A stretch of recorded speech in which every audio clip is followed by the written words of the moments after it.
একের দাগের অঙ্কটি বলেছে একটি লাইব্রেরিতে গল্পের বই ও স্কুলের পাঠ্য বইয়ের সংখ্যার অনুপাত 5:3 এবং গল্পের বইয়ের সংখ্যা 2000, তাহলে স্কুলের পাঠ্য বইয়ের সংখ্যা কত? তাহলে এখানে গল্পের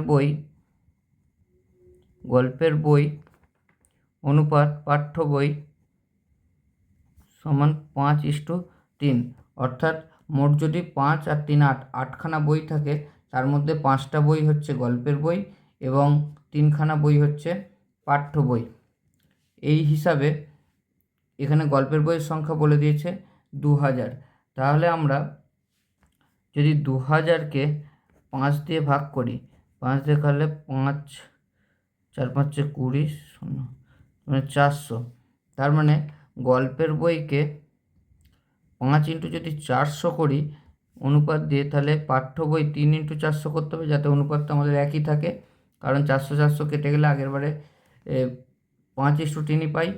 সেক্ষেত্রে 4 5 20, 2000 অনুপাত 3 4 1200। তাহলে গল্পের বই যদি 2000 হয়, সেক্ষেত্রে পাঠ্য বইয়ের সংখ্যা হবে 1200।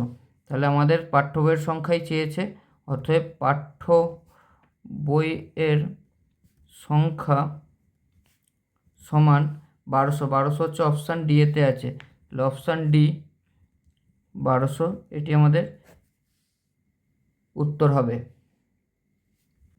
2-এর অঙ্কটি বলেছে 23:17 এর ব্যস্ত অনুপাতটি হবে। এখন কোনো অনুপাত, যেমন এখানে দেওয়া আছে 23:17, এটাকে বলা হয় পূর্বপদ, এটাকে বলা হয় উত্তরপদ।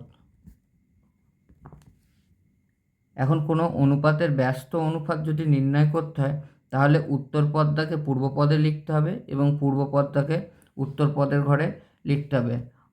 অতএব বলতে পারি 23:17 এর ব্যস্ত অনুপাত সমান 17:23, অর্থাৎ পূর্ব পদটাকে উত্তর পদে লিখলাম এবং উত্তর পদটাকে পূর্ব পদে লিখলাম। এই 17:23 এটি আছে অপশান ডিতে, তাহলে এটি হয়ে গেল আমাদের সঠিক উত্তর। 3-এর প্রশ্নটি বলেছে একজন চাষি সার ব্যবহার করায় ধানের ফলন 20% বৃদ্ধি পেয়েছে। যে জমিতে গত বছর 750 কুইন্টাল ধান ফলেছিল, এবছর সেই জমিতে কত ধান ফলবে? এটা আমাদের শতকরার অঙ্ক। এখানে 20% ধানের ফলন বৃদ্ধি পেয়েছে, এর অর্থ হলো গত বছর যদি আমাদের 100 কুইন্টাল ধান ফলন হয়, তাহলে এবছর 120 কুইন্টাল ধান ফলবে। তাহলে বলতে পারি যে গত বছর 100 কুইন্টাল ধান হলে এবছর ধান হয় 120 কুইন্টাল। তাহলে গত বছর যদি 1 কুইন্টাল ধান হলে এবছর ধান হয় 120/100 কুইন্টাল। আমাদের গত বছর ধানের ফলন হয়েছিল 750 কুইন্টাল, তাহলে গত বছর 750 কুইন্টাল ধান হলে এবছর ধান হয় 120/100 ইন্টু 750 কুইন্টাল। 0 0 কেটে গেল, 5 দেখালে 5 5 15 75, 5 2 10, 2 দেখালে 6 2 12, 60, 6 15 90, 900 কুইন্টাল। তাহলে গত বছর 750 কুইন্টাল ধান হলে এবছর 900 কুইন্টাল ধান ফলবে। তাহলে অতএব অ্যান্সার হয়ে যাবে অপশান বি 900 কুইন্টাল। 4-এর প্রশ্নটি বলেছে 10:16 সমানুপাত 80:*। এই স্টার তারা চিহ্ন যেটি দেওয়া আছে এর মান কী হবে? এক্ষেত্রে 10:16 সমানুপাত 80:*, এটিকে বলা হয় প্রথম পদ, এটিকে বলা হয় দ্বিতীয় পদ, এটিকে বলা হয় তৃতীয় পদ, এটিকে বলা হয় চতুর্থ পদ। এরা যদি সমানুপাতে থাকে, তাহলে হয় যে প্রথম পদ ইন্টু চতুর্থ পদ সমান দ্বিতীয় পদ ইন্টু তৃতীয় পদ। তাহলে বলতে পারি প্রথম পদ ইন্টু চতুর্থ পদ সমান দ্বিতীয় পদ ইন্টু তৃতীয় পদ। তাহলে বা বলতে পারি চতুর্থ পদ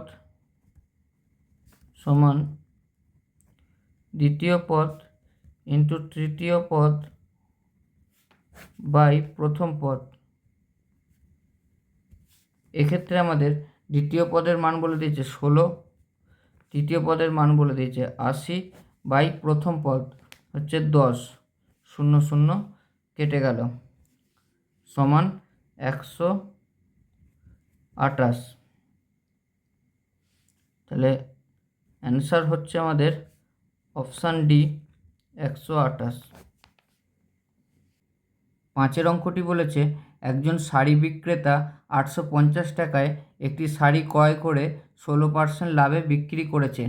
শাড়িটির বিক্রয় মূল্য নির্ণয় করো। এক্ষেত্রে যেহেতু শাড়িটি 16% লাভে বিক্রি করেছে, অতএব শাড়িটির যদি ক্রয় মূল্য 100 টাকা হয় তখন শাড়িটির বিক্রয় মূল্য হবে 116 টাকা। তাহলে বলতে পারি যে ক্রয় মূল্য 100 টাকা হলে বিক্রয় মূল্য 116 টাকা। তাহলে ক্রয় মূল্য 1 টাকা হলে বিক্রয় মূল্য হয় 116 বাই 100 টাকা। শাড়িটির অ্যাকচুয়ালি ক্রয় মূল্য বলে দিয়েছে 850 টাকা। তাহলে শাড়িটির ক্রয় মূল্য 850 টাকা হলে বিক্রয় মূল্য হয় 116 বাই 100 ইন্টু 850 টাকা। 0 0 কেটে গেল, 5 দিয়ে গেলে 5 দুগুণে 10, 5 17 85, 2 দিয়ে যদি এটাকে কাটায় 5 দুগুণে 10, 8 দুগুণে 16। তাহলে এটি 58 ইন্টু 17, এটি গুণ করলে তাহলে 58 17, 27 56, 56 6 হাতে থাকে 5, 5 সাথে 35 35 36 37 38 39 40, 8 একে 8, 5 একে 5, তাহলে 6 8 9, তাহলে 9 8 6 টাকা। তাহলে আমাদের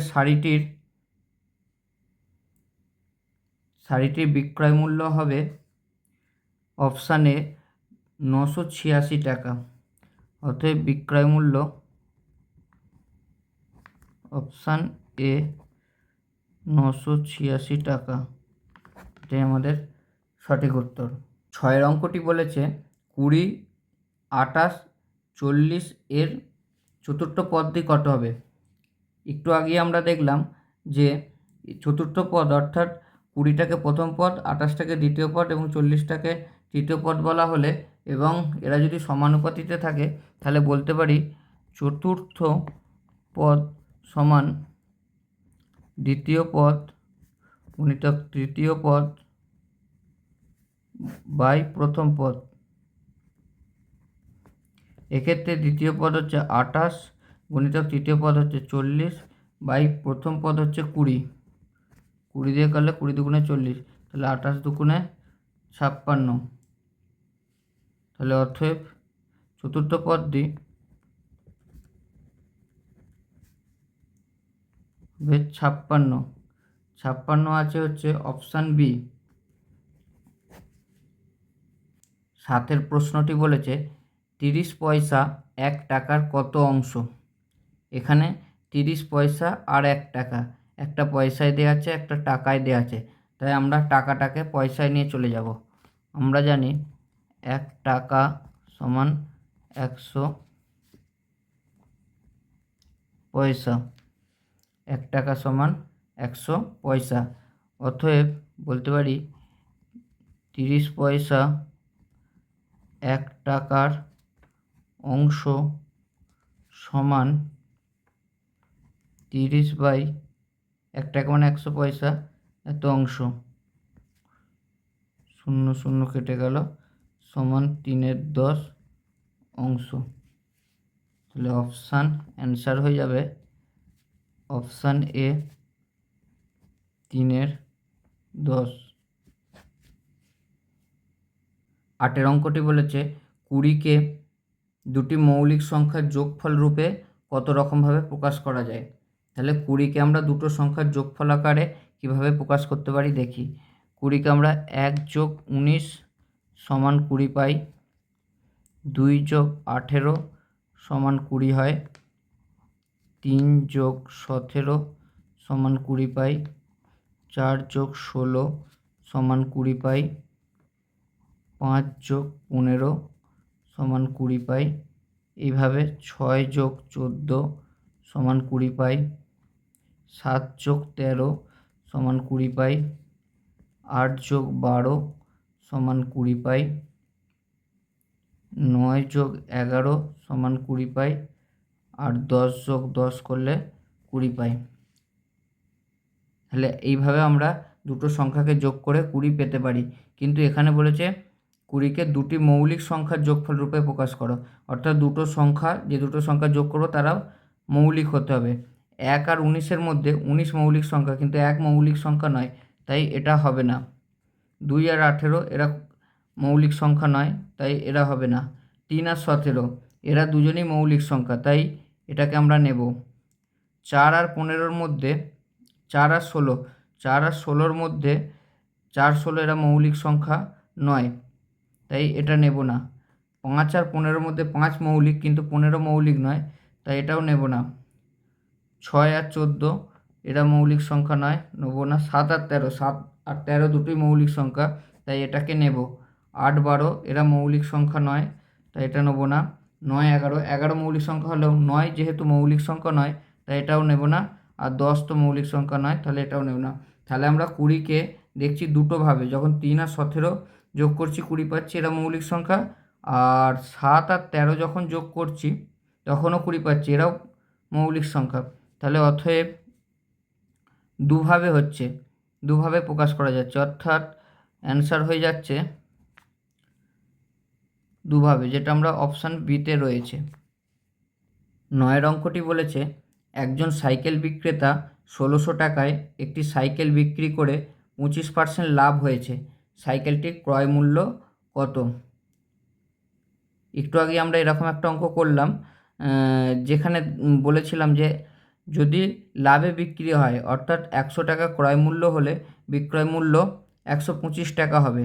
এক্ষেত্রে কিন্তু বিক্রয় মূল্যটা বলে দিয়েছে, ক্রয় মূল্যটা নির্ণয় করতে দিয়েছে, তাই আমরা বলতে পারি যে 125 টাকা বিক্রয় মূল্য হলে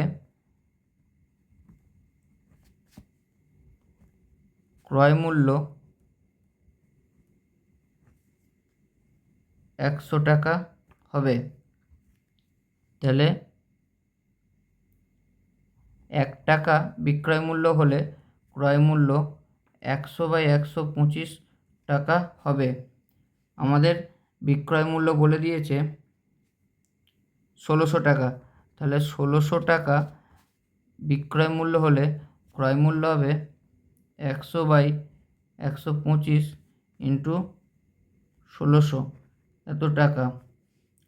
25 দিয়ে কাটলে 4 25 = 100, 5 25 = 125, 5 দিয়ে এটাকে কাটলে 3 5 15, 15 করে 16, 1 5 2 10 0, তাহলে হলো 4 × 320 টাকা। যে গুণ করলে হয় 4 0 0, 4 2 8, 3 4 12, তাহলে 1280 টাকা। তাহলে সাইকেলটির ক্রয় মূল্য কত? অতএব সাইকেলটির ক্রয় মূল্য 1280 টাকা। 1280 টাকা অপশান বি এতে আছে, তাহলে অপশান বি 1280 টাকা। 10 অঙ্কটি বলেছে কোনটি ঠিক নয়? এখানে 4টে স্টেটমেন্ট দেওয়া আছে, এই 4টের মধ্যে কোনটা ঠিক নয় আমাদের বলতে হবে। অপশান এতে দেওয়া আছে প্রকৃত ভগ্নাংশের মান 1-এর চেয়ে কম। আমরা প্রকৃত ভগ্নাংশ কি জানি? তাহলে প্রকৃত ভগ্নাংশ কোনগুলো হয় না, লবের থেকে হর বড় হবে। অর্থাৎ উদাহরণ যদি পাওয়া যায়, বলা হয় কয়েকটা, যেমন 2/5। এটাকে যদি আমরা ভাগ করি পাই 0.04 20, তাহলে 0.4 পেলাম। তাহলে প্রকৃত ভগ্নাংশের মান দেখতে পাচ্ছি 1-এর চেয়ে কম, তাহলে এটা ঠিকই আছে। অপ্রকৃত ভগ্নাংশের মান 1-এর চেয়ে বেশি। অপ্রকৃত ভগ্নাংশ কোনগুলো? অপ্রকৃত ভগ্নাংশের ক্ষেত্রে লব বড় হবে হরের থেকে। অর্থাৎ একটা উদাহরণ যদি দেওয়া হয় 5/2, এটারই উল্টো, লব বড় হরের থেকে। তাহলে এটাকে যদি ভাগ করা হয় 2 দুগুণে 4, 4/5 1, 0.0, 5 দুগুণে 10। এক্ষেত্রে দেখতে পাচ্ছি যে এই মানটা 1-এর চেয়ে বেশি, 1-এর চেয়ে বেশি। এক্ষেত্রে এই মানটা 1-এর চেয়ে কম হয়েছিল, তাহলে অপ্রকৃত ভগ্নাংশের মান 1-এর চেয়ে বেশি, এটা পেলাম। তাহলে এইটাও ঠিক আছে। অপশান সি বলেছে অপ্রকৃত ভগ্নাংশকে প্রকৃত ভগ্নাংশে রূপান্তর করা যায়। অপ্রকৃত ভগ্নাংশে প্রকৃত ভগ্নাংশে রূপান্তর করা যাবে কি? যাবে না। এটা অপশান হলেও হতে পারে। আগে আমরা সব অপশানগুলো দেখব। অপশান ডিতে বলেছে মিশ্র ভগ্নাংশকে অপ্রকৃত ভগ্নাংশে রূপান্তরিত করা যায়। মিশ্র ভগ্নাংশ কোনগুলো? মিশ্র ভগ্নাংশ যেগুলো পূর্ণই থাকে। মিশ্র ভগ্নাংশ কোনগুলো হয় না? আমরা জানি 2/3/5। এই মিশ্র ভগ্নাংশটাকে আমরা তো অপ্রকৃত ভগ্নাংশে পরিণত করতে পারি। কীভাবে করি? 2 × 5 + 3/5 সমান 5 দুগুণে 10 যোগ 3/5 সমান 13/5। 13/5 তো একটা অপ্রকৃত ভগ্নাংশ, কারণ লব বড় হর ছোট। তাহলে এটাও ঠিক আছে। অপশান ডিটাও আমাদের ঠিক আছে। তাহলে আমাদের সঠিক উত্তর কোনটা গেল? Option C. তাহলে অ্যান্সার এক্ষেত্রে কী হবে? Option C. অর্থাৎ বলেছিল কোনটি ঠিক নয়, এক্ষেত্রে অপশান সিটা ঠিক নয়।